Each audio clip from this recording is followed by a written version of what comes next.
Alô galera, tudo bem? Aqui é Fábio Lins do Gama Jornalismo e hoje aqui no Café Cultural Seu Machado, trazendo aqui mais um imortal no quadro Gama e Cultura, Gama Cultural, né? E hoje trazendo aqui ele que é vice-presidente da Academia Gonçalense de Letras, é poeta, é escritor. Vamos conversar hoje aqui com José dos Santos Silva, conhecido também como José Terra. Tudo bem, José? Tudo tranquilo, prazer estar aqui conversando contigo. Bom, e conta pra gente aí como é que foi a sua trajetória como escritor? Bem, o meu contato que eu tive com a poesia foi como acontece com muitas crianças assim que não tem assim um status, assim, que não tem uma condição financeira assim muito confortável. Meu contato com a poesia foi através da escola, através de um professor de língua portuguesa, onde eu pude ter contato com a poesia e dali para frente essa coisa foi crescendo, porque ele solicitou que a turma decorasse o poema Língua Portuguesa, do Olavo Bilac. E alguns decoraram, outros não, mas dali se deu o meu primeiro contato com a poesia, e mais tarde eu com 16, 17 anos escrevi assim, mais poemas. Com 14 eu escrevi meu primeiro poema. Com 17, 18 eu voltei a escrever. E com 19 anos eu tinha escrito meu primeiro livro. Com 19 anos. E fiquei participando de como a poesia assim, não tinha, uma coisa que não tinha um apoio assim dos órgãos assim, oficiais, foi uma coisa assim, muito difícil de se trabalhar em nosso país. Minha alternativa era participar de grupos literários. Então, eu trabalhei em diversos grupos, a Feira da Poesia Independente, a Cinelândia, o Casa da Poesia, o Grupo Verbo Encarnado, enfim, eu fiz parte de vários grupos de atividade literária para suprir essa dificuldade que se tinha de publicar um livro, né? Isso na época onde se tinha poesia independente. Ok. Bom, e quem foi assim o seu espelho para você poder escrever? Quem te incentivou, né, para isso? Como eu disse, com Olavo Bilac, com Drummond, foi assim meu primeiro contato com a poesia, através dos livros didáticos. Mas eu pude me dar conta assim do que era o trabalho literário através da leitura de Pablo Neruda. Através do Neruda, assim, eu pude perceber que o que ele contava assim, suas memórias, o que foi a vida dele, eu vi que era uma coisa comum a mim e aos outros poetas, aos poetas o que acontecia que ele narrava ali era o que acontecia comigo. Poxa, que bacana. E com quem escreve. Então eu vi que tinha uma coisa assim que já era comum, que é uma coisa que fazia parte assim, do nosso caminho, né? Do caminho de quem escreve. Então, através disso, eu pude me dar conta do que era o trabalho literário. Certo.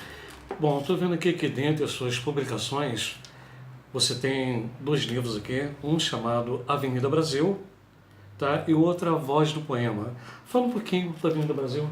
Avenida Brasil foi um poema que ele foi feito por encomenda. Amigo ia fazer um show de musical, né? E ele queria que um poema para ser declamado em off no teatro, assim, com tudo escuro, tudo apagado, e quando acabasse o poema, a luz se acenderia e começaria o show. Só que esse poema, ele não fez o show, fiz o poema, o show não aconteceu. Mas o poema ficou assim muito... As pessoas gostaram muito do poema, solicitavam muito que eu falasse o poema, e o título do poema era Avenida Brasil. E eu vi que os outros poemas do livro, quando eu fui lançar, que foi meu segundo livro, aquele primeiro que eu escrevi com 19 anos, ele é inédito até hoje. Esse meu segundo livro, eu vi que os outros poemas tinham a mesma feição, assim, uma coisa assim meio urbana, como o poema, como Avenida Brasil. Então eu dei o título do livro de Avenida Brasil. Então você pode recitar esse poema pra gente, Avenida Brasil? Com certeza. O livro Avenida Brasil, ele é esse aqui, né? O livro é esse, ele foi escrito, ele foi escrito em 83, 84, mas foi publicado em 2002. E o poema é assim: as estrelas não brilham no céu da cidade, porque o asfalto não é azul. Avenida Brasil, um bisturi verde e amarelo rasgando os seios da cidade, onde a manhã metálica se descortina aos nossos olhos. Avenida Brasil, o azáfama inteiro urbano na têmpera do dia a dia. Avenida Brasil, uma procissão forjada em aço em louvor à escravidão, ou uma sinfonia de buzinas, ou um desfile de carnaval. Avenida Brasil é o Brasil na avenida, nas chaminés das fábricas, a fumaça, o cano de descarga, a classe operária, o Brasil expelido no ar. Avenida Brasil é mais Brasil que a avenida. Alguma coisa louca que sobe, desce, que entra e sai, que vai e volta, alguma coisa sem rumo. Poste de luz em movimento, o azul e o céu em movimento, placas de sinalização passando aceleradas e o atropelamento das fábricas. A Avenida Brasil é o Brasil zunindo em nossos ouvidos, como a sirene das ambulâncias, o corpo de bombeiros, a polícia. A Avenida Brasil é mais uivo que Brasil. Uma penumbra de gemidos, a noite ofegante dos motéis, o amor horário de telefones e campainhas. A Avenida Brasil é um Brasil em alta rotatividade. Brincadeira não, bacana, hein? Bom, deixa eu falar uma coisa sobre esse moço aqui. Tá? Ele que eu chamo de um verdadeiro poeta nato. Por que eu digo isso? Bom, como ele chama de cardápio, né? Ele tem um cardápio com 47 poemas que ele sabe de cabeça. É impressionante. Pessoal, parabéns, parabéns. Obrigado. Bom, fala um pouquinho aqui da voz do poema, seu segundo livro. A voz do poema, esse poema que dá título ao livro, ele é um poema assim, tem um viés metalinguístico, porque ele fala sobre a poesia. E como da mesma forma que aconteceu com a Avenida Brasil, os outros poemas do livro também têm essa característica. O livro é todo assim, discutindo a questão da poesia, discutindo o poema. Então eu achei por bem colocar o título do livro de A Voz do Poema, porque o livro, acho que ele é uma expressão sobre a própria poesia. Sim. Então ele teve esse título. Mas a voz do poema também é um poema? É um poema também. Quer recitar pra gente? Claro. Por favor. Ele é assim: o que eu tenho a dizer não está no poema, ou talvez passe despercebido na escuridão das entrelinhas. Operários na escuridão das fábricas, a gente na escuridão dos guetos. O que eu tenho a dizer não saiu no jornal, não foi lavrado em cartório, nem entrou em programa de governo, mas está guardado há séculos no peito como uma bomba e flutua na boca como um soluço. O que eu tenho a dizer segue desorientado, sem esperanças de encontrar repouso em teus ouvidos. O que eu tenho a dizer é triste como um salário, embora não caiba na marmita, é leve como uma lágrima. Bacana. Esse foi o poema que deu título ao livro. Certo. E aqui você teve vários grupos, né, de poesias. E como é que se deu a transição, né, desses grupos para a AGLAC, Academia Gonçalense de Letras? Eu sempre achei assim, importante o trabalho assim, em defesa da poesia. Acho que o poeta deve escrever, mas ele deve também lutar para que a poesia tenha seu espaço, para que as pessoas possam conhecer a poesia, né? Quando a gente sabe que o acesso à literatura é difícil. Então, acho que é um trabalho, acho que é uma tarefa, um dever do poeta trabalhar em função disso. E nesse sentido, eu sempre fiz parte de grupos que tinham esse objetivo. Vários, como o Verbo Encarnados, que eu já falei, o grupo Movimento Universal para a Libertação da Arte, também, né? o Garimpo, foi um grupo de São Gonçalo que eu ajudei a fundar, e existe até hoje, eu não faço mais parte, mas o grupo ainda existe, fez aniversário de 20 anos. E para a GLAC, Academia Gonçalense de Letras, Artes e Ciências, eu fui convidado a conhecer a GLAC. E, posteriormente eu me candidatei a uma vaga e fui aceito. Eu fui convidado, quem me levou a conhecer a GLAC foi o o poeta Everaldo Bezerra Botelho, um dos maiores artistas desse país, um poeta, pintor, né? Artista plástico, é um artista fenomenal. E ele me levou a conhecer a academia, a qual eu fiz parte, vinha fazer parte um tempo depois. Maravilha. Terra, você falou que tem um livro inédito, tá? E esse livro tem alguma data para ser lançado? Não, eu não tenho, assim, planos assim de editá-los por enquanto, não. Eu penso assim em encaixar esse livro assim dentro de algum projeto, assim, de um projeto cultural. Eu quero que esse livro faça parte assim de uma outra proposta. Exatamente. Além do livro. E quanto tempo você já está na GLAC? Na GLAC, 97, 2007, há uns 20 anos. 21 anos mais ou menos. Por aí. E como vice-presidente, quanto tempo?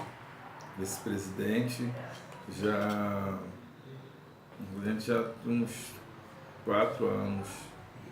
Oh, bacana. Eu não sei, não posso dizer o certo quanto o tempo, posso dar o tempo, mas já há alguns anos. Já. Você é um cara que gosta de recitar poemas. Escolhe mais um para você recitar. Tá, de repente você podia escolher. Pera aí, eu vou falar um poema que eu vou ter que ler, porque ele não está decorado, mas se chama Robô Gigante. Bacana, vamos lá então, de Robô Gigante. O Robô Gigante é um desenho que tinha antigamente, era um seriado parecido, japonês, parecido com esse que nós temos hoje em dia, Jiraiya. Exatamente. Não sei, assim, nesse estilo. E era muito... E tinha esse quando eu era menino, Robô Gigante. Quando eu era criança, como se fosse fanático, assistia ao Robô Gigante, um herói enigmático. Ao chegar da escola, só queria televisão. Não podia ler um livro, fazer uma lição. O robô, que era veloz, implacável, forte e bravo, não me deixava estudar, pois eu era seu escravo. Ele era detentor de uma letal tenacidade. Destruía os inimigos em prol da humanidade. O grande herói japonês era pleno de proezas. Eu, simples brasileiro, lutava contra a pobreza. Ele dispunha de raios e armamento moderno. Eu, que quase não tinha livros, minha arma era o caderno. O robô lutava contra o meu desenvolvimento, estudo, leitura e aquisição de conhecimento. Dizia no passado que ele era imperialista e todo o seu poder era a força capitalista. Hoje ele é Big Brother, videogame e domingão. O robô se transformou em formas de alienação. Hoje em dia ainda luto como luta um escravo contra o robô gigante, veloz, invencível e bravo. Maravilha. Bom, eu lembro bem desse episódio aí de Robô Gigante. Se eu não me engano, passava em Hanna-Barbera. Se eu não me engano. Acho que é isso, Hanna-Barbera. Era muito assistido. Legal, né? Época era divertido. Bom, só tinha esse lado... Era muito bacana, muito legal. E quem quiser achar seus livros, como é que a gente faz?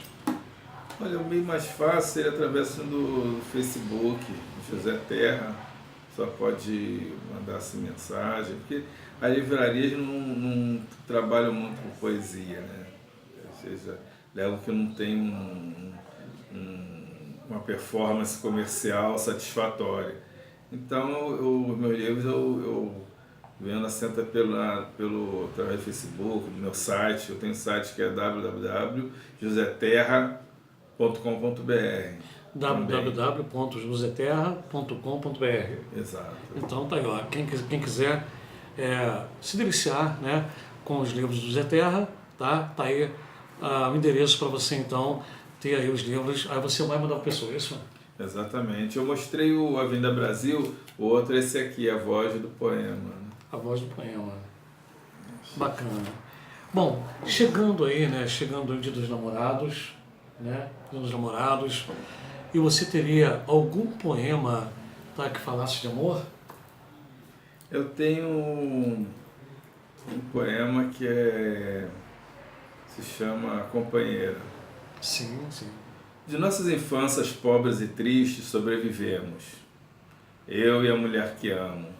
E no labirinto da pátria que habitamos, nos perdemos diariamente, para nos encontrarmos ao pôr do sol, quando as luzes se apagam, o dia escurece, e o dia operar desponta a luminosidade da lua, no transbordar das marés.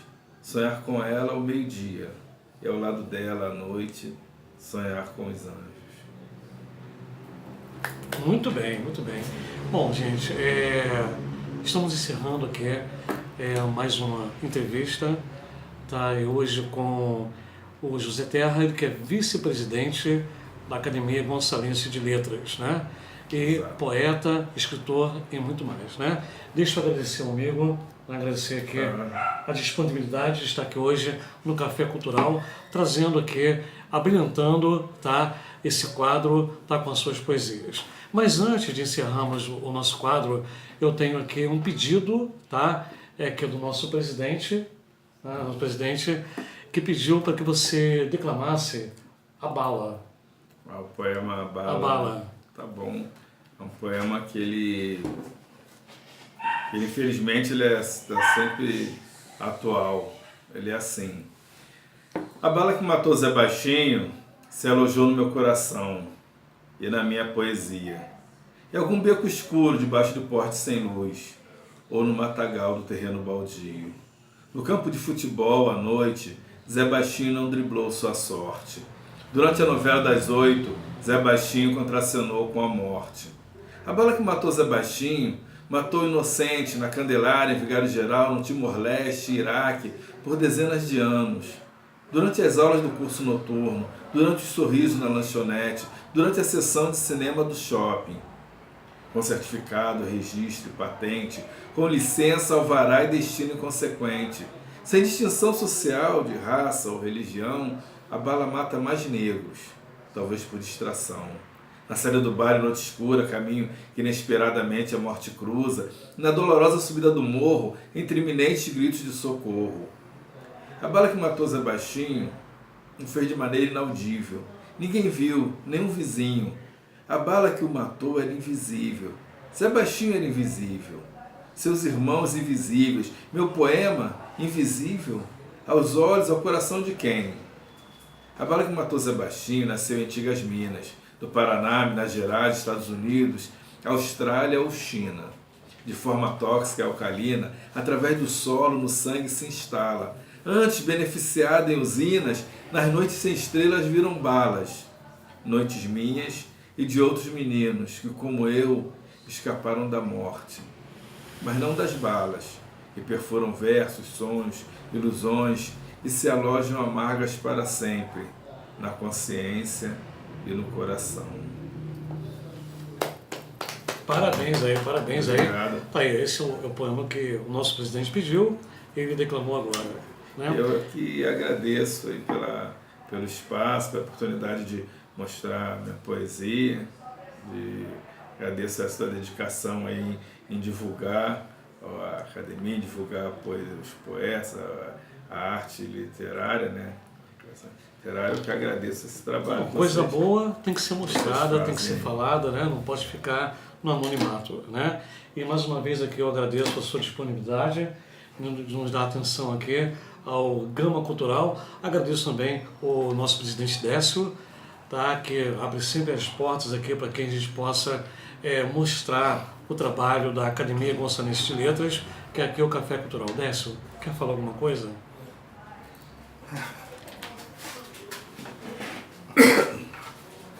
Bom, deixa eu virar um pouquinho a nossa câmera aqui. Tá ótimo. Poxa, eu tenho só que... A palavra é simples. Gratidão, né? Agradecer, né, a força do Gama Jornalismo, né?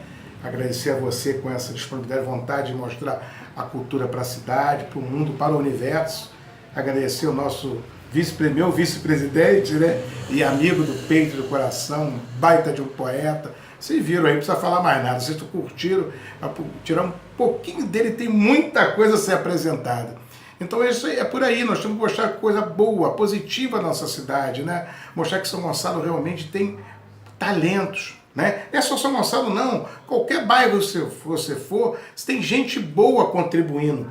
Existe o mal, mas o mal é quantidade menor, só que ele aparece mais. Então acho que o bem agora tem que ser mostrado, né? E o jornalismo, o Gama Jornalismo está aí para contribuir, mostrar a nossa cidade, mostrar a nossa garotada, a comunidade que tem coisas boas a ser vista, mostrada aí, tá? Então, de coração, eu fico extremamente feliz com o encontro de vocês aqui, dando essa contribuição. Muito obrigado ao Marcelo, né, que é o grande amigo nosso. Agradecer o Fábio, que é um amigão de muitas longas datas, e o Terra. Gente, então... voltamos semana que vem com mais um Gama Cultural, trazendo mais um imortal, tá? Na semana que vem. Forte abraço no coração de todo mundo. Até então, até mais.